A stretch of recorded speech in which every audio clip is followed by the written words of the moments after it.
আচ্ছা, আজকে আমরা প্লাসেন্টেশন বা অমরা বিন্যাস থেকে শুরু করব। হ্যাঁ, তো এখানেও আমাদের মূলত উদাহরণগুলো একটু ভালো মতো করে মনে রাখতে হবে, আর কোনটার মানে কি বা কীরকম একটু বুঝতে হবে, জাস্ট এতটুকুই। এর বাইরে এখান থেকে সিকিউ আসবে যে বিষয়টা মনে না, খুবই কম আসে। ঠিক আছে, মূলত উদাহরণগুলো একটু ভালো মতো মনে রাখতে পারলেই হবে। দেখো, অমরা বিন্যাস, গর্ভাশয়ের ভিতরে যে টিস্যু থেকে ওভিউল বা ডিম্বক তৈরি হয় সেটাকে প্লাসেন্টা বলা হয়। তাহলে প্লাসেন্টা হচ্ছে কি, তোমার একটা টিস্যু, যে টিস্যু থেকে আমাদের কি তৈরি হবে, ডিম্বক তৈরি হবে। ঠিক আছে, আমরা যে ডিম্বক পড়ছি না, যে ডিম্বকটা যেখানে তোমার আমাদের স্ত্রী, তোমার কেশর যেটা, ওটার একটা অংশ হচ্ছে ডিম্বক। তো ডিম্বক যেখান থেকে তৈরি হবে ওটা হচ্ছে প্লাসেন্টা বা অমরা। গর্ভাশয়ের ভিতরে প্লাসেন্টার বিন্যাস পদ্ধতিকে, মানে প্লাসেন্টা কীভাবে বিন্যাসিত আছে বা বিন্যস্ত আছে, এটাকে আমরা প্লাসেন্টেশন বা অমরা বিন্যাস বলি। ঠিক আছে, তো ভাইয়া, বিভিন্ন রকমের হতে পারে। বলো। এই ক্লাসের শুরুতে 5-10 মিনিট একটু ওই মানে কোয়েশ্চেন টাইপ করিয়েন একটু, মানে কনফিডেন্স পাচ্ছি না, মানে পড়তেছি এটা মনে আছে, এটা কনফিডেন্স পাচ্ছি না যে। আচ্ছা, নেক্সট দিন থেকে কোশ্চেন করব। ওকে, থ্যাংক ইউ। শুরুতে আমাদের যেমন এখানে কি আছে, বিভিন্ন প্রকারের। একটা হচ্ছে মার্জিনাল। মার্জিন মানে কি, আমরা মার্জিন খাতায় কোথায় করি? মার্জিন মানে কি, এক প্রান্তে না, এই যে এক প্রান্তে মার্জিন করো না, এক প্রান্তে। তাহলে যখন অমরাটা এক প্রান্তে থাকবে, বাংলাটাও মনে রাখতে হবে, মার্জিনাল বা এক প্রান্তীয়। মনে রাখতে এগুলো মানে শব্দের অর্থ দিয়ে মনে রাখা যায়। মার্জিন মানে তো এক প্রান্তে, এক প্রান্ত, তাহলে এক প্রান্তীয় এটা। তো উদাহরণ মনে রাখবা যে মটরশুটি শিম উইথ সাইন্টিফিক নেম। মটরশুটির বৈজ্ঞানিক নাম হচ্ছে পাইসাম সেটিভাম, শিমের বৈজ্ঞানিক নাম হচ্ছে লাপলা পুরবিউরিয়াস। বারবার বলছি, এগুলো একবার পড়লে জিন্দেগিতেও মনে থাকবে না, দুইবার পড়লেও থাকবে না, তিনবার পড়লেও থাকবে না। আমার মনে থেকেছে আমি 20 থেকে 25 বার পড়ার পরে। এগুলো এত সহজ না যে তুমি একবার পড়বা তোমার মনে থাকবে, এটা হবে না কখনো। কারণ এগুলো অনেক বিস্তারিত পড়া, সাইন্টিফিক নেম উইথ দ্য তোমার যে এখানে জেনেরিক নেম। সো এগুলো মনে থাকবে না এভাবে, এগুলো তোমাকে বারবার পড়তে হবে। একবার অধ্যায়টা যখন রিভিশন করতেছো, একবার যখন আমি পড়াচ্ছি তখন 2-3 বার পড়া হয়ে যাবে, আবার পরবর্তীতে রিভিশন দিলে আরও 2-3 বার পড়া হবে। এভাবে করে দেখবে যে যখন 8-10 বার পড়া হবে তখন দেখবে যে অলমোস্ট তোমার যেখান থেকে কোয়েশ্চেন করা হোক ঘুরায় পেঁচায় তুমি বলতে পারবা, কনফিডেন্ট আসবে। বাট একবারে জিন্দিগিতেও হবে না। ভাইয়া, শুধু লাল দাগ দিয়ে দেখানো ওইগুলো মুখস্থ করলে হবে না? অলমোস্ট আমি যেগুলো পড়াই যাচ্ছি সেগুলোই পড়বা, শেষ। এক্সিয়ালের উদাহরণ হচ্ছে, এক্সিয়াল মানে হলো এক্স এক্স এক্সিয়াল মানে কি, অক্ষ। হ্যাঁ, সো অক্ষীয়। তো এই ক্ষেত্রে উদাহরণ কী পড়বা, এই ক্ষেত্রে আমরা এই যে বিভিন্ন প্রকোষ্ঠে বিভক্ত থাকে, প্রতিটি অক্ষে মধ্যক্ষে প্লাসেন্টা থাকে। এই যে এখানে মার্জিনাল দেওয়া আছে, দেখো মার্জিনাল ভিতরে অমরাটা কোথায় আছে, একদম এক প্রান্তে না। আর এক্সিয়ালের ক্ষেত্রে দেখো আমাদের এই যে অক্ষ বরাবর আছে বিভিন্ন ডিম্বকটা। তো অক্সিয়ালের উদাহরণ হচ্ছে যে জবা, হাইবাস্কাস রোজা সিনেনসিস, বৈজ্ঞানিক নামটা মনে রাখবা। জবার বৈজ্ঞানিক নাম হচ্ছে হাইবাস্কাস রোজা সিনেনসিস। বৈজ্ঞানিক নামগুলো টোটালি আলাদাই পড়বা। উদাহরণ যখন তুমি মুখস্থ করবা তখন তুমি বাংলা নাম দিয়ে মুখস্থ করবে। উদাহরণ যখন তুমি বৈজ্ঞানিক নাম দিয়ে মুখস্থ করতে যাবে তখন মনে থাকবে না। নিয়মটা হচ্ছে তুমি উদাহরণ পড়বা বাংলা নাম দিয়ে। এই যে মার্জিনাল ক্ষেত্রে মসি মনে রাখবা, মটরশুটি শিম। এক্সিয়ালের ক্ষেত্রে জবা এবং ঢেঁড়স মনে রাখবা। কিন্তু যখন তুমি আবার আলাদাভাবে পড়বা, মানে মটরশুঁটি, ওই যে তোমার বৈজ্ঞানিক নামগুলো প্রয়োজন একটা খাতায় আলাদাভাবে লিখে রাখবা, যে মটরশুঁটির বৈজ্ঞানিক নাম পাইসাম সেটিভাম, শিমের বৈজ্ঞানিক নাম লাবলা পুরবিউরিয়াস, তারপর জবার বৈজ্ঞানিক নাম হাইবাস্কাস রোজা সিনেনসিস, তারপর ঢেঁড়সের বৈজ্ঞানিক নাম আবেলমুস্কাস এসকুল্যান্টাস। এই যে এগুলো আলাদাভাবে লিখে রাখবা, আলাদাভাবে পড়বা। উদাহরণ পড়ার সময় তুমি বৈজ্ঞানিক নাম পড়তে যাও না, বৈজ্ঞানিক নাম পড়তে গেলে তোমার মনে থাকবে না, এগুলো এটা সম্ভব না। এরপর আসে ফ্রি সেন্ট্রাল। ফ্রি মানে হলো মুক্ত, সেন্ট্রাল মানে হলো মধ্য, মুক্ত মধ্য, অপর নাম কি, মুক্ত মধ্য। যেমন নুনিয়া শাক, তুত নুনিয়া শাক, তুত নুনিয়া শাক, তুনি ফ্রি, এটা দিয়ে মনে রাখো, তুনি ফ্রি। তুত এবং নুনিয়া শাক, তুত এবং নুনিয়া শাক, তুত এবং নুনিয়া শাক। তুত এবং নুনিয়া শাক হচ্ছে ফ্রি সেন্ট্রালের উদাহরণ। পরচুলাকা উলেরেসিয়া, নুনিয়া শাকের বৈজ্ঞানিক নাম। প্যারাইটাল দিয়ে পলাশ, প দিয়ে প্যারাইটাল মনে রাখবা, লা দিয়ে লাউ, আর স দিয়ে শশা। ঠিক আছে, প্যারাইটাল মানে হলো বহু প্রান্তীয়, মানে একাধিক প্রান্ত থাকবে এখানে। এই যেখানে ইয়ে দেওয়া আছে, তোমার চিত্র দেওয়া আছে, বহু প্রান্তীয়। তো শশা হচ্ছে কোকোমিস সেটিভাস এবং লাউ হচ্ছে লেজেনারিয়া ভালগারিস। সুপারফিশিয়াল হচ্ছে সুসাপ, সুসাপ দিয়ে মনে রাখবা। এগুলো কিছু করার নাই, এভাবে করে মনে রাখতে হবে আর কি। সুসাপ, সুপারফিশিয়াল উদাহরণ কি বললাম? সুসাপ, শাপলা, পদ্ম, শাপলা, পদ্ম। শাপলা হলো নিম্পিয়া নওয়াশেলি, আর পদ্ম হলো নীলাম্বু নুসিফেরা। সুপারফিশিয়াল এর অপর নাম হলো ঘাত্রীয়, বাংলাটা মনে রাখতে হবে। মানে হলে কি একটা একাধিক প্রকোষ্ঠ থাকবে আর প্লাসেন্টা প্রাচীরে থাকবে, হ্যাঁ, মানে গাতে থাকবে। গাত্রীয় মানে কি? গাতে মানে হলো প্রাচীরে থাকবে। বেজাল, বেজাল মানে হলো মূলীয়, এটা আসে পরীক্ষায় বেশি। এক্ষেত্রে মনে রাখবা যে সূর্যমুখী, তারপর ত্রিদ্বারা, ধান, হ্যাঁ, দাসুত্রী, আমি দাসুত্রী দিয়ে মনে রাখছিলাম, দাসুত্রী। বেজালের উদাহরণ হলো দাসুত্রী, ধান, সূর্যমুখী, ত্রিদ্বারা, ধান, সূর্যমুখী, ত্রিদ্বারা। উদাহরণ পড়ার সময় বাংলা পড়বা, উদাহরণ পড়ার সময় বৈজ্ঞানিক নামের দিকে তাকাবাও না, বৈজ্ঞানিক নাম পুরোপুরি আলাদাভাবে পড়বা, ঠিক আছে? তাহলে বেজালের উদাহরণ কি বললাম? দাসুত্রী।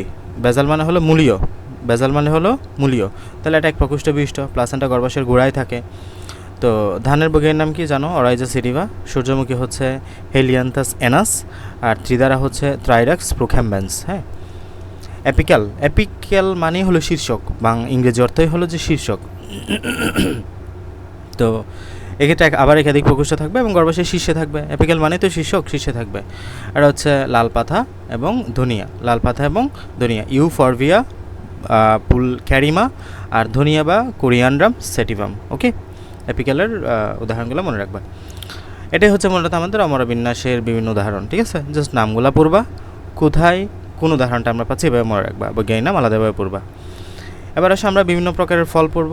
ফল দেখো অনেকটা প্রকার আছে এখানে। প্রকৃত ফলের উদাহরণ পড়বা, যে শুধুমাত্র গর্ভাশয় থেকে উৎপন্ন হবে প্রকৃত ফলটা, এগুলো পড়তে হবে একটু। প্রকৃত ফল মানে কি? শুধুমাত্র যে ফলটা গর্ভাশয় থেকে উৎপন্ন হবে ওই ফলটাকে কি বলবা? প্রকৃত ফল বলবা। যেমন আম, জাম, লিচু আমরা সাধারণত যেগুলো চিনি। আর অপকৃত ফল মানে হলো গর্ভাশয় ব্যতীত। আমরা জানি ফুলের অনেকগুলো স্তবক আছে না তোমার, এই যে গর্ভাশয় আমাদের মধ্যে এখানে ফুলের মধ্যে, সো গর্ভাশয় ব্যতীত যখন অন্য অংশ থেকে তৈরি হবে, স্বাভাবিকভাবে ফল তৈরি হয় গর্ভাশয় থেকে, বাট গর্ভাশয় ব্যতীত যদি অন্য অংশ থেকে ফলটা তৈরি হয় তাকে বলবো অপকৃত ফল। যেমন আপেল, কাঁঠাল, মনে থাকবে, ও খুবই গুরুত্বপূর্ণ এটা। সরল ফল বা সিম্পল ফ্রুট, যখন একটি পুষ্প থেকে একটি মাত্র ফল, মানে একটি ফুল থেকে একটা ফল, ওটা হচ্ছে সরল ফল, বুঝছো? আম, ধান। গুচ্ছিত ফল মানে কি? একটি পুষ্প মুক্ত গর্ভাশয়গুলো হতে একগুচ্ছ ফল, মানে একটা পুষ্প থেকে যে মুক্ত গর্ভাশয়গুলো আছে ওখান থেকে তুমি একগুচ্ছ ফল পাইলা, যেমন আথা, স্ট্রবেরি, এগুলো হচ্ছে গুচ্ছ ফল। ইংরেজিটাও মনে রাখবে অ্যাগ্রিগেট ফ্রুট। যৌগিক ফল বা মাল্টিপল ফ্রুট, সমগ্র পুষ্পমঞ্জুরি হতে একটি ফল, মানে ফুল, সমগ্র পুষ্পমঞ্জুরি যেটা থাকবে একাধিক ফুল, ওইখান থেকে পুরো মিলে একটা ফল তৈরি হবে, এটা হচ্ছে যৌগিক ফল। উদাহরণ হচ্ছে কাঁঠাল এবং আনারস, জাস্ট উদাহরণ মনে রাখবা। আর ইনফোগুলোও আসবে পরীক্ষায়, এগুলো একটু মনে রাখতে হবে। লিগিউমের উদাহরণ জাস্ট মনে রাখবে। এক্ষেত্রে ফল উপর থেকে নিচে দুইটি কপাটে বিদীর্ণ হয়। শিম, মটরশুঁটি। তোমরা ওই যে শিম দেখো না, এই যে শিম তো লম্বা থাকে এরকম, তাই না? মেয়েরা তো চিনবে ভালো। এই যে শিম দেখবা যে এরকম এই মাঝখান বরাবর ফেটে যায়, হ্যাঁ, খেয়াল করলে দেখবা শিমকে যখন আমরা এটা তোমার রান্না করে তখন দেখবে যে শিমকে চাইলে মাঝখান বরাবর ফেটে দেওয়া যায়, হ্যাঁ, মাঝখান বরাবর কাটা যায়। সো এটা হচ্ছে দুইটা কপাট বিদীর্ণ থাকে শিমটা, তো এটা হচ্ছে লিগিউমের উদাহরণ। মটরও সেম। ক্যাপসুল, ক্যাপসুল মানে হলো এক্ষেত্রে বহু কপাটে বিদীর্ণ হবে। এক্ষেত্রে তোমার একটা কপাট না, বহু কপাটে বিদীর্ণ করা যাবে, যেমন দোতরা, ঢেঁড়স, পাট ইত্যাদি, ঠিক আছে? এই যে লিগিউমের উদাহরণ দেওয়া আছে এখানে, দেখো ক্যাপসুলের উদাহরণ দেওয়া আছে। ক্যারিওপসিস, দেখো ক্যারিওপসিস উদাহরণটা খুব গুরুত্বপূর্ণ। এক্ষেত্রে এক প্রকোষ্ঠ বিশিষ্ট ফল, একটি মাত্র বীজক থাকে, ফলত্বক বীজক পরস্পর সংলগ্ন থাকে, যেমন ধান মানে হলো ফল এবং বীজের যে ত্বক, এই দুইটা ত্বক পরস্পরের সাথে লাগানো অবস্থায় থাকে, বুঝছো? যেমন ধান এবং গম। ক্যারিওপসিসের উদাহরণ কি? ধান এবং গম, মনে রাখবা। এরপর হচ্ছে সিলিকুয়া। সিলিকুয়া মানে হলো এই ক্ষেত্রে শুল্ক বিদারী ফল, যা পরিপক্ক হলে নিচ থেকে উপরে ক্রমশ ফেটে যায়। উদাহরণ মনে রাখবে সরিষা এবং মূল। উদাহরণগুলো মনে রাখলে হবে। বেরিয়ের উদাহরণ হচ্ছে তোমার কলা এবং টমেটো। সাইজুকার্পের উদাহরণ হচ্ছে ধনে এবং গাজর। এটা হচ্ছে শুল্ক অবিদারী ফল, এটা একটু মনে রেখো।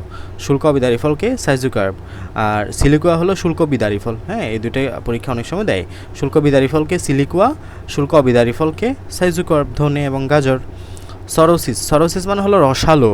হ্যাঁ, এই যে রসালো যৌগিক ফল, যেমন কাঁঠাল, আনারস, এগুলো দেখো না রসালো ফল একদম, কাঁঠাল এবং আনারস। তারপর হচ্ছে প্যাপু। প্যাপুয়ের মধ্যে আমরা পাই কুমড়া এবং শশা, এই দুইটা। তারপর হচ্ছে ড্রুপ। ড্রুপের মধ্যে আমরা পাই আম, কুল, আমড়া। এরপর হচ্ছে হ্যাসপেরিডিয়াম। হ্যাসপেরিডিয়ামের উদাহরণ হচ্ছে কমলা এবং বাতাবি লেবু, ঠিক আছে? এক্ষেত্রে হচ্ছে সরস অবিদারী ফল, এটা সরস এবং অবিদারী ফল। বলো এতটুকু ক্লিয়ার কিনা?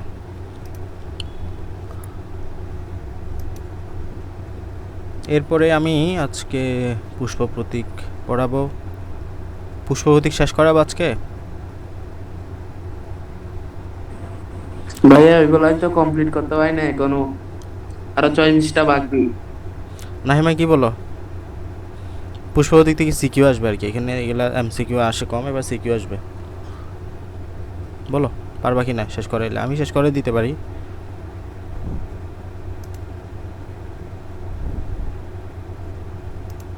নাহিমা কথা বলো।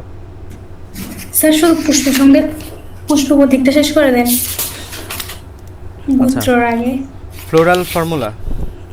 দেখো, পুষ্প প্রতীক সংকেত।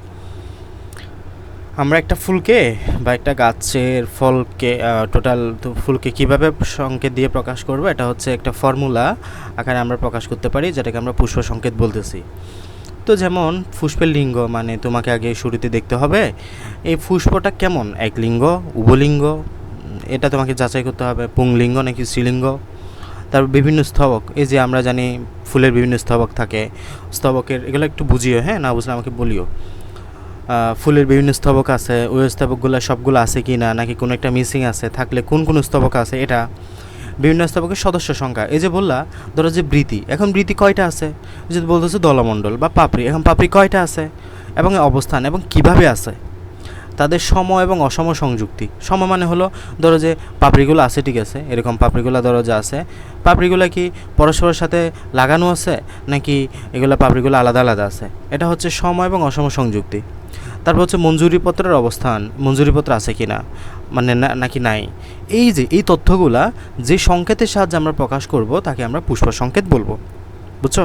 তাহলে লিঙ্গ, স্তবক, তারপর হচ্ছে স্তবকের সদস্য সংখ্যা, অবস্থান, সম অসম সংযুক্তি, মঞ্জুরিপত্রের উপস্থিতি অনুপস্থিতি, সব কিছু একটা সংকেত দিয়ে আমরা প্রকাশ করি, তাকে আমরা ফ্লোরাল ফর্মুলা বলতে পারবো। তাহলে আমরা এই ফ্লোরাল ফর্মুলাতে কি আমাদের ফ্লোরাল ফর্মুলাটা শেখার আগে তোমাকে এই বিষয়গুলো আগে শিখতে হবে। যেখানে দুইটা বক্স দেওয়া আছে, দুইটা বক্স একদম মুখস্থ রাখতে হবে। এই দুইটা বক্সে যে সংকেত, এগুলো তোমাকে মুখস্থ রাখতে হবে, এগুলো সহজ, একটু বুঝে পড়লেই মনে থাকবে। দেখো, মঞ্জুরিপত্র, আমরা আপাতত বাংলাটা শিখো, তোমরা ইংরেজিটা যখন রিভিশন দিবা তখন না হয় শিখিও, ঠিক আছে? মঞ্জুরিপত্র, মঞ্জুরিপত্রের প্রথম দুইটা শব্দ দেখো, ম এবং প, না, ম এবং প। এই যে মঞ্জুরিপত্রকে ম প দিয়ে প্রকাশ করবা, তাহলে ম প মানে কি মঞ্জুরিপত্র, ঠিক আছে? উপমঞ্জুরিপত্র, উপমঞ্জুরিপত্রকে বলবা উ ম প, মনে থাকবে, উ ম প মানে কি বলবা তাহলে উপমঞ্জুরিপত্র। উপবৃতি, উপবৃতিকে বলবা তুমি উপবৃতি, উভৃ, ঠিক আছে? আর বৃতিকে কি বলবা ব্রি, ঠিক আছে, বি রফলা। দলকে কি বলবা দলমণ্ডল, মানে পাপড়ি, পাপড়িকে দ দিয়ে প্রকাশ করবা, মানে সিম্বল আর কি একটা। পুষ্পপুটকে কি বলবা পর রস্যুকার। পুংস্তবককে কি বলবা পুং। স্থিরস্তবককে কি বলবা গ, হ্যাঁ, গর্ভপত্র বা গ। হ্যাঁ, এগুলো মুখস্থ কি, এগুলো তো এমনি বোঝা যাচ্ছে। মপ মানে মঞ্জুরিপত্র, উমপ মানে হলো উপমঞ্জুরিপত্র, উবি মানে হলো উপবৃতি। তোমাকে যদি কাউসার নামে আমি যদি শুধু কে ডাকি, তুমি কি তোমার আহামরি কষ্ট হবে কে মানে কাউসার এটা বুঝতে গিয়ে? ফাহিম কাউসার, আমি যদি এফকে ডাকি খুব সমস্যা হবে, এফকে মানে ফাহিম কাউসার। সেমভাবে এখানে মপ মানে হলো মঞ্জুরিপত্র, মপ মানে হলো উপমঞ্জুরিপত্র, উভি মানে হলো উপবৃতি, ব্রি মানে হলো বৃতি, দ মানে হলো দলমণ্ডল, পু মানে হলো পুষ্পপুট, পুং মানে হলো পুংস্তবক, গ মানে হলো গর্ভাশয় বা স্থিরস্তবক। বুঝছো? এভাবে করে এগুলো একটু মনে রাখতে হবে কোনটার মানে কি। তাহলে মপ মানে মঞ্জুরিপত্র, মপ মানে হলো উপমঞ্জুরিপত্র, উভ্রি মানে হলো উপবৃতি, ব্রি মানে হলো বৃতি, দ মানে হলো দলমণ্ডল, পু মানে হলো পুষ্পপুট, পুং মানে হলো পুংস্তবক, গ মানে হলো গর্ভাশয় বা স্ত্রীকেশর, ঠিক আছে? এবার এগুলা হচ্ছে পুষ্পের অংশ, মানে একটা ফুলের বিভিন্ন অংশকে তুমি শর্টকাট এই নামগুলোতে ডাকবা। কারণ তুমি যখন একটা সিম্বল লিখবা, একটা সংকেত লিখবা, তখন তুমি তো একদম বড় বড় নামগুলো ইউজ করার তোমার প্রয়োজন নাই, তুমি শর্টকাটে বোঝাই দিবা। সিম্বল সংকেত মানে কি, সংকেত মানে তো শর্টকাটে আমরা বোঝাবো, তাই না? সেই সংকেতগুলো আমরা ইউজ করব তখন। এবার আসো আমরা আরও কিছু চিহ্ন ব্যবহার করি, যেমন এক প্রতিসম। ফুল কেমন হইতে পারে? ফুল এক প্রতিসম হইতে পারে, বহু প্রতিসম হইতে পারে। যেমন এক প্রতিসম ফুলের একটা উদাহরণ দাও তো, পড়ে আসছিলাম আমরা কলাবতী ফুল, কলাবতী ফুল কিন্তু এক প্রতিসম। বহু প্রতিসমতির উদাহরণ দাও জবা, মনে রাখতে হবে, এগুলো আমরা পড়ে আসছি লাস্ট দিন। এক প্রতিসম ফুল হলো কলাবতী ফুল, বহু প্রতিসম ফুল হচ্ছে জবা। তাহলে এক প্রতিসম বোঝাতে মানে তোমাকে যদি বলা হয় একটা ফুল এক প্রতিসম, তাহলে তুমি এই যে এরকম একটা চিহ্ন দিয়ে প্রকাশ করবা, এই যে লম্বা একটা প্লাস দিবা এখানে, বা একটা পার্সেন্টেজ চিহ্ন দিবা। আমরা পার্সেন্টেজ কম ইউজ করি, লম্বা প্লাস দ্বারা আমরা বেশি প্রকাশ করি, ঠিক আছে। আর যদি বলা হয় বহু প্রতিসম ফুল, বহু প্রতিসম মানে কি, এগুলোকে তুমি অনেক এক্সেসে কাটতে পারবা, ভাগ করতে পারবা, হ্যাঁ, বহু প্রতিসম ফুল। তখন আমরা এরকম গোল্লার ভিতরে প্লাস চিহ্ন, ঠিক আছে, একটা শূন্যের ভিতরে প্লাস চিহ্ন দিয়ে এটাকে প্রকাশ করি। বহু প্রতিসম ফুল মানে হলো শূন্যের ভিতরে প্লাস চিহ্ন। পুং পুষ্পের সংকেত মানে পুরুষ, পুরুষ মানে আমরা এটা আগেও জানি অলমোস্ট, এরকম একটা সাইন দিয়ে প্রকাশ করি। এটা আমাদের জন্যও সত্য, মানে মেল মানে হলো এই চিহ্নটা, আর ফিমেল মানে হলো এই চিহ্নটা, ঠিক আছে, এটা মনে রাখবা। পুং পুষ্পের জন্য আমরা এই সিম্বল দিয়ে প্রকাশ করি, একটা বৃত্তের উপরে এরকম বাঁকা করে তীর চিহ্ন। আর স্ত্রী পুষ্পের জন্য আমরা একটা বৃত্তের নিচে যোগ চিহ্ন, মনে রাখবা। এক্ষেত্রে হচ্ছে বৃত্তের উপরে তীর চিহ্ন, আর এক্ষেত্রে হচ্ছে স্ত্রী পুষ্পের জন্য হলো বৃত্তের নিচে প্লাস চিহ্ন, ঠিক আছে। আর উভলিঙ্গ মানে হলো স্ত্রী পুষ্প আছে, পুং পুষ্প আছে, তাহলে উপরে এই চিহ্নটাও দিবা, নিচে প্লাস চিহ্নটাও দিবা, দুইটা একবারে বোঝাবে আর কি। এটা হচ্ছে উভলিঙ্গ, মানে দুইটাই আছে এখানে, পুং পুষ্প আছে, স্ত্রী পুষ্প আছে। বহু সংখ্যা মানে অনেক অনেক অনেক, মানে তোমার একাধিক, এভাবে বোঝাতে আমরা আলফা ইউজ করি, বুঝছো। তাহলে আবারও বলি, এক প্রতিসম ফুলের জন্য আমরা লম্বা প্লাস চিহ্ন ইউজ করবো, এর চিহ্নটা। বহু প্রতিসম ফুলের জন্য বৃত্তের ভিতরে প্লাস, পুং পুষ্পের জন্য হলো এই চিহ্নটা, স্ত্রী পুষ্পের জন্য হলো এই চিহ্নটা, উভলিঙ্গের জন্য আর জন্য। এখন তুমি কী সিকোয়েন্সে লিখবা, মানে কোনটার আগে কী লিখবা, একটা সিকোয়েন্স আসে না। ধরো যে তুমি যদি কাউসারের সামগ্রিক পরিচয় বলতে যাও, তাহলে তোমাকে একদম, তুমি যদি শুরু করো, তাহলে তুমি যেহেতু আগে কাউসারকে দিয়ে শুরু করতো, ফার্স্ট আগে কাউসারের নাম বলবা, এরপরে কাউসারের বাবার নাম বলবা, এরপরে কাউসারের মায়ের নাম বলবা, এরপরে কাউসারের বাবার বাবার নাম বলবা, এরপরে কাউসারের বাবার বাবার বাবার নাম বলবা, মানে কাউসারের মানে দাদার দাদার নাম বলবা, এরপরে কাউসারের নানির নানির নাম বলবা, এভাবে নানার নাম বলবা। এভাবে করে তোমাকে একটা সিকোয়েন্সে যাইতে হবে। সেমভাবে তুমি যখন কোনো একটা সংকেত লিখবা, এখানে একটা ফ্লোরাল ফর্মুলা লিখবা, তখন তোমাকে একটা নির্দিষ্ট সিকোয়েন্সে যাইতে হবে। তোমার কোনটার আগে কী লিখবা, যেমন শুরুতে কাউসারকে দিয়ে শুরু করছো, তো এরপরে কাউসারের বাবা, এরপরে কাউসারের দাদা, এই যে সিকোয়েন্সে।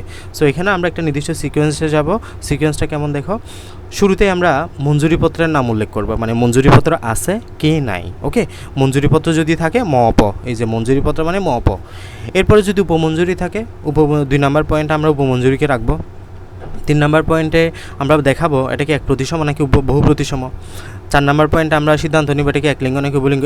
এইগুলো একটু মনে রাখতে হবে, ঠিক আছে, কোনটার আগে কী করবা না করবা, একলিঙ্গ নাকি উপলিঙ্গ।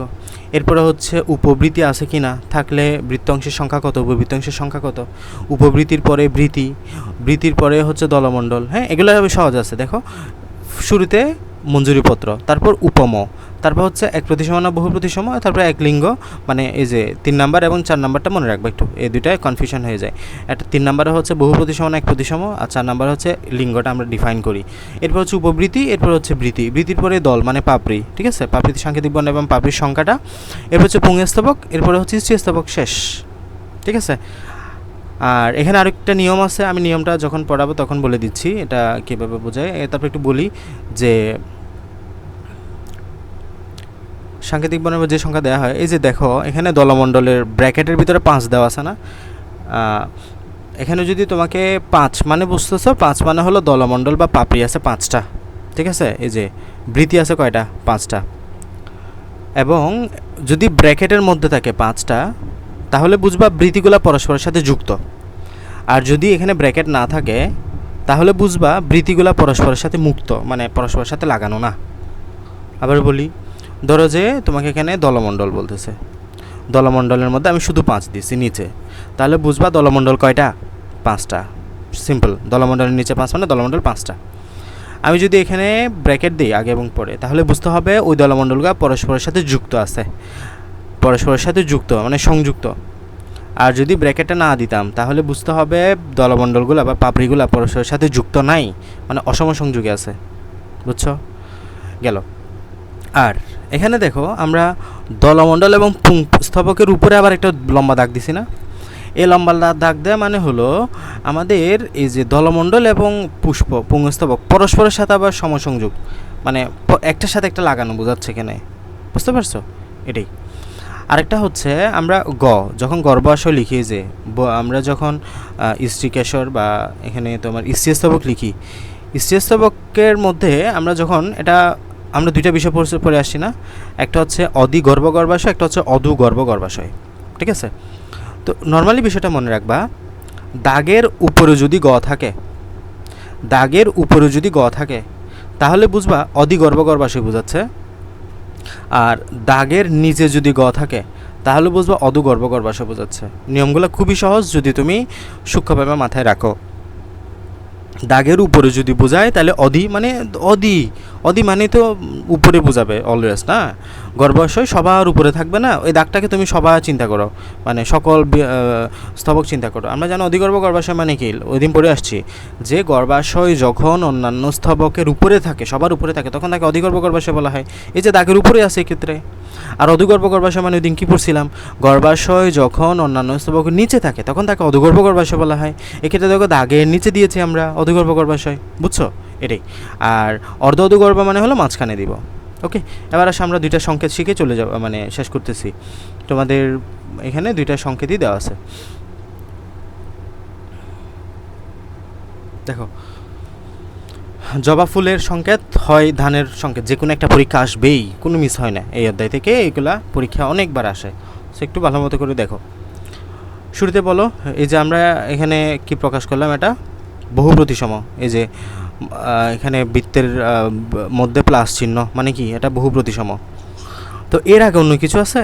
মঞ্জুরিপত্র ম প উম প আমরা বলেছি তোমাকে আগে মঞ্জুরিপত্র বলতে হবে, তারপর মঞ্জুরিপত্র বল, যেহেতু এখানে বলা নাই তার মানে এগুলো নাই, তো যেগুলো নাই এগুলো লেখার দরকার নাই। এই যে তুমি ব্যাখ্যাতে বলে দিবা মঞ্জুরিপত্র উপমঞ্জুরিপত্র নেই, সুতরাং আমরা লিখি নাই। এরপরে কাকে বললাম, এরপরে লিখবা যে তুমি এক প্রতিসম না বহু প্রতিসম, তাহলে এটা বহু প্রতিসম, এই জন্য আমরা এই চিহ্নটা দিছি। এরপরে সিদ্ধান্ত নিবা যে একলিঙ্গ নাকি উপলিঙ্গ, দেখো এটা উপলিঙ্গ, এই যে আমরা দুইটা সাইনই এদিকেও দিলাম এদিকেও দিলাম, উপলিঙ্গ এটা। এরপর হচ্ছে উপবৃত্তি আছে কয়টা, 5টা, এবং অসংযুক্ত মানে তারা পরস্পরের সাথে আলাদা, বুঝছো? এরপরে হচ্ছে বৃত্তি আছে কয়টা, 5টা, তবে পরস্পরের সাথে সংযুক্ত যেহেতু ব্র্যাকেটের মধ্যে আছে, বুঝছো? এরপরে হচ্ছে দলমণ্ডল আছে কয়টা, 5টা, পুংস্তবক আছে কয়টা, অসংখ্য, আলফা মানে কি বললাম, অনেক, অসংখ্য। দলমণ্ডল এবং পুংস্তবক পরস্পরের সাথে যুক্ত আছে, এটা হচ্ছে দললগ্ন। কি বোঝাচ্ছে এটা? দললগ্ন বোঝাচ্ছে, আমরা গতকাল ওই দিন পড়ছিলাম দললগ্ন। গাইনেশিয়াম আমাদের এটাকেই গ মানে হলো স্ত্রীকেশর, স্ত্রীস্তবক গর্ভপত্র, এই গর্ভপত্রটা আছে এবং কেমন দাগের উপরে আছে না, তার মানে অদিগর্ভ গর্ভাশয়, এবং কয়টা, 5টা, এবং কেমন সংযুক্ত যেহেতু ব্র্যাকেটের মধ্যে আছে।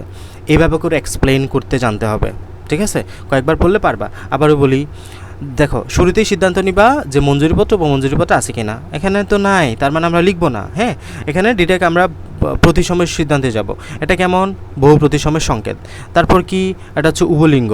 উপবৃত্তি কয়টা, 5টা, এবং মুক্ত। বৃত্তি কয়টা, 5টা, এবং সংযুক্ত যেহেতু ব্র্যাকেটের মধ্যে আছে তাই সংযুক্ত, ব্র্যাকেট না থাকলে মুক্ত। দলমণ্ডল কয়টা, 5টা, এবং মুক্ত। পুংস্তবক কয়টা, অসংখ্য, এবং কেমন, সংযুক্ত। দলমণ্ডল এবং পুংস্তবক পরস্পরের সাথে যুক্ত আছে, তার মানে দললগ্ন।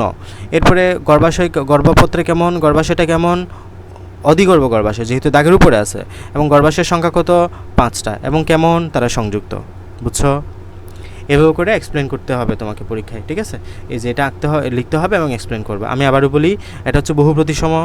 এরপরে বোঝাচ্ছে উপলিঙ্গ, উপবৃত্তি 5টা এবং মুক্ত, বৃত্তি 5টা, সংযুক্ত, দলমণ্ডল 5টা, পুংস্তবক অসংখ্য, দললগ্ন, গর্ভাশয়, অধিগর্ভ গর্ভাশয়, এবং 5টা এবং সংযুক্ত। এটা হচ্ছে জবা। এবার আসো ধানের জন্য, আমি যে কথাগুলো বলছি এখানে এরা বলছে এটা পাপড়ি 5টা, পুংকেশর অসংখ্য, হ্যাঁ এগুলো দেখবা আর রেকর্ডেড ক্লাস থেকে বারবার শুনবা। এবার আসো ধান বা পুয়েসি। ধানের আমরা পুয়েসি গুত্রে এগুলো আমরা আলাদাভাবে পড়বো। পুষ্প সংকেতটা দেখো, শুরুতে কি বলছি, ম প মঞ্জুরিপত্র উপমঞ্জুরিপত্র আছে কিনা সিদ্ধান্ত নিবা, তাহলে এখানে আছে, এই জন্য লিখছে। এই যে দেখো মঞ্জুরিপত্র উপমঞ্জুরিপত্র আছে, ওকে, মঞ্জুরিপত্র উপমঞ্জুরিপত্র আছে, এবং লম্বা প্লাস চিহ্ন তার মানে এক লিঙ্গ, এটা তোমার এক প্রতিসম। আমরা বলেছি কি বৃত্তের ভিতরে প্লাস থাকা মানে কি বহু প্রতিসম, আর এরকম লম্বা চিহ্ন থাকা মানে কি এক প্রতিসম বোঝাচ্ছে এটা, ঠিক আছে? তাহলে ধান কি এক প্রতিসম ফুল। এরপর এটা কি উপলিঙ্গ, ঠিক আছে? আর পর ও সুকার এটা কিন্তু পুষ্পপুট, আমাদের এখানে পুষ্পপুট ছিল, দেখো এখানে পুষ্পপুট নাই, এজন্য আমরা লিখিও নাই, ঠিক আছে? এখানে পুষ্পপুট কয়টা, 2টা, এরপরে আসো পুংস্তবক। পুংস্তবক টোটাল কয়টা? 6টা, তবে 2টা ভাবে সজ্জিত থাকে, এটা 2 স্তরে সজ্জিত থাকে, 2 বৃত্তে, এই জন্য 3 + 3 দিছে। গর্ভাশয় কেমন? অধিগর্ভ গর্ভাশয়। গর্ভাশয় কয়টা? একটা। শেষ। আবার বলি, মঞ্জুরিপত্র উপমঞ্জুরিপত্র আছে এবং এটা এক প্রতিসম ফুল এবং উভলিঙ্গ ফুল। পুষ্পফুট কয়টা? 2টা। পুংস্তবক কয়টা? 6টা, তবে 2 স্তরে 3টা সাজানো থাকে। গর্ভাশয় কেমন? অধিগর্ভ গর্ভাশয় কয়টা? একটা। আবার বলি, মঞ্জুরিপত্র উপমঞ্জুরিপত্র আছে। এরপরে কেমন? এটা এক প্রতিসম ফুল। এটা কেমন? উভলিঙ্গ ফুল। পুষ্পফুট কয়টা? 2টা। পুংস্তবক কয়টা? পুংস্তবকের সংখ্যা কত? 6টা। কয় স্তরে? 2 স্তরে, 3 + 3। গর্ভাশয় কেমন? অধিগর্ভ গর্ভাশয়, যেহেতু দাগের উপরে আছে। কয়টা? একটা। দেখো আমি যে কথাগুলো বলছি এখানে এটা বলা আছে। পুংকেশর 6টা, মুক্ত 2 বৃত্তে সজ্জিত, গর্ভপত্র একটা, মুক্ত গর্ভাশয় অধিগর্ভ। ওকে, এটা হচ্ছে আমাদের পুষ্প সংকেত। আমরা এখন যেটা এখানে ইয়াভাবে লিখলাম, তোমাকে সংকেত আকারে লিখলাম, এখানে এরা একটা চিত্র দিয়ে বোঝাইছে, পুষ্প প্রতীক বা ফ্লোরাল ডায়াগ্রাম।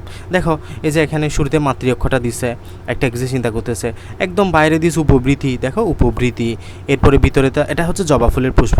জাস্ট এইটাই মনে রাখবা, একটু আঁকবা, একে একে প্র্যাকটিস করবা। দেখো আমরা আগে যা পড়ছি এগুলোর সাথে একটু মিলাই। এটা হচ্ছে উপবৃতি। আমরা মনে আছে যখন আমরা ইয়াগুলো পড়ছিলাম, এস্টিভেশনটা পড়ছিলাম, উপবৃতি হচ্ছে উপেন বা মুক্ত, মনে আছে? উপবৃতি কেমন? উপেন বা মুক্তের উদাহরণ কি বলছিলাম? মুক্ত এস্টিভেশন উদাহরণ কি পড়ছিলাম? জবার উপবৃতি। জবার উপবৃতি হচ্ছে মুক্ত, তারপর জবার বৃতি হচ্ছে ভালভেট, মনে আছে? আর জবার দলমণ্ডল হচ্ছে টুইস্টেড, এই যেগুলো আমরা পড়ে আসছিলাম। কিন্তু জবার উপবৃতি হচ্ছে তোমার মুক্ত, জবার বৃতি হচ্ছে যে ভালভেট, জবার দলমণ্ডল হচ্ছে যে টুইস্টেড। দেখো এবার মিলাও, উপবৃতি হচ্ছে ওপেন, দেখো এই যে একটার সাথে একটা লাগানো আছে, একদম ওপেন না? খেয়াল করো, একদম ওপেন। আর বৃতি কেমন? ভালভেট। ভালভেট মানে কি? হালকা লাগানো থাকবে। দেখো এখানে এই যে বৃতিগুলো হালকা লাগানো আছে, এই যে বৃতিগুলো হালকা করে লাগানো আছে, এই যে হালকা করে লাগানো আছে। আর দলমণ্ডল বা পাপড়িগুলো দেখো টুইস্টেড। টুইস্টেড মানে কি? আমরা একটা মাথা ঢুকানো থাকবে, একটা মাথা ওপেন থাকবে, যে একটা মাথা ঢুকানো, একটা মাথা ওপেন, একটা মাথা ঢুকানো, একটা মাথা ওপেন, একটা মাথা ঢুকানো, একটা মাথা ওপেন। এটা হচ্ছে কেমন? টুইস্টেড উদাহরণ। আর ভিতরে তোমার স্ত্রীস্তবক দিয়ে দিবা, আর এখানে পুংস্তবক দিয়ে দিবা, শেষ। ইজি, এটাই একদমই সহজ বিষয়, যদি একটু বুঝে বুঝে পড়ো। আগে যেগুলো পড়ছে এগুলোর সাথে জাস্ট রিলেট করবা। আমি আবার বলি, কি বলছিলাম? উপবৃতি কেমন? মুক্ত। এই যে দেখো মুক্ত অবস্থায় আছে, একদম একটার সাথে একটা দূরে দূরে অবস্থায় আছে। আমরা মুক্তের 2টা উদাহরণ পড়ছিলাম, একটা হচ্ছে যে তোমার জবার উপবৃতি, আর একটা হচ্ছে গন্ধরাজ, মনে আছে? আর বৃতি 2টা উদাহরণ পড়ছিলাম, একটা হচ্ছে আকন্দ, একটা হচ্ছে বাবলা ফুল, ক্যালোট্রপিস পোসেরা। ওকে, একটা হচ্ছে আকন্দ, একটা হচ্ছে বাবলা ফুল, আরটা বললাম জবা ফুলের, এই যে এটা কি পড়লাম এখন? জবা ফুলের বৃতি, ঠিক আছে? আর দলমণ্ডলে তো অনেকগুলো উদাহরণ পড়লাম। একটা হচ্ছে আমরা তোমার ওই যে কি বললাম, এখানে আমাদের এটা টুইস্টেড, ঠিক আছে? টুইস্টেডের মধ্যে জবা ফুলের এই যে দলমণ্ডলটা আমরা পড়লাম, বা পাপড়ি। ওকে, তো দেখো আমাদের উপবৃতিগুলো মুক্ত অবস্থায় আছে, আর বৃতিগুলো দেখো লাগানো অবস্থায় আছে, তার মানে হচ্ছে কেমন? ভালভেট। হ্যাঁ, এগুলো আমি তো অনেক এক্সপ্লেন করতেছি, তুমি জাস্ট এগুলো বড়জন আঁকতে পারলেই হবে। আর এগুলো একটু বলবা যে উপবৃত্তাংশ কয়টা? 5টা, মুক্ত অবস্থায় আছে, এই যে দেখো মুক্ত অবস্থায় আছে, বৃত্তাংশ কয়টা? 5টা, সংযুক্ত অবস্থায় আছে, এবং ভালভেট, তার পাপড়ি কয়টা? 5টা, এবং টুইস্টেড অবস্থায় আছে, পুংকেশর আছে, বহু অসংখ্য আছে, একগুচ্ছ আছে, গর্ভপত্র কয়টা? 5টা। এই যে এগুলো দেখে দেখে বলবা, তুমি চিত্রটা মনে করবা, চিত্রটা আঁকবা কয়েকবার, তাহলে চিত্র যা যা দেখতো সেগুলো জাস্ট দেখে দেখে এখানে লিখে দিবা, বাস কাজ এতটুকুই। ওকে, তাহলে পুষ্প প্রতীকের সংজ্ঞাটা বলবা, যে প্রতীকের সাহায্যে একটি ফুলের মাতৃঅক্ষের তুলনায় বিভিন্ন স্তবকের অবস্থান, সংখ্যা, সমাসংযোগ, অসমাসংযোগ ইত্যাদি দেখা হয়, তাকে পুষ্প প্রতীক বলা হয়। তাহলে আমরা আজকে পুষ্প প্রতীক পড়লাম এবং পুষ্প সংকেতটা পড়লাম। ওকে, আমরা নেক্সট দিন একবীজপত্রী উদ্ভিদে গুচ্ছ পরিস্থিতি, যেগুলো মূলত সিকিউতে আসবে, এটা ক্লিয়ার করবো ইনশাল্লাহ।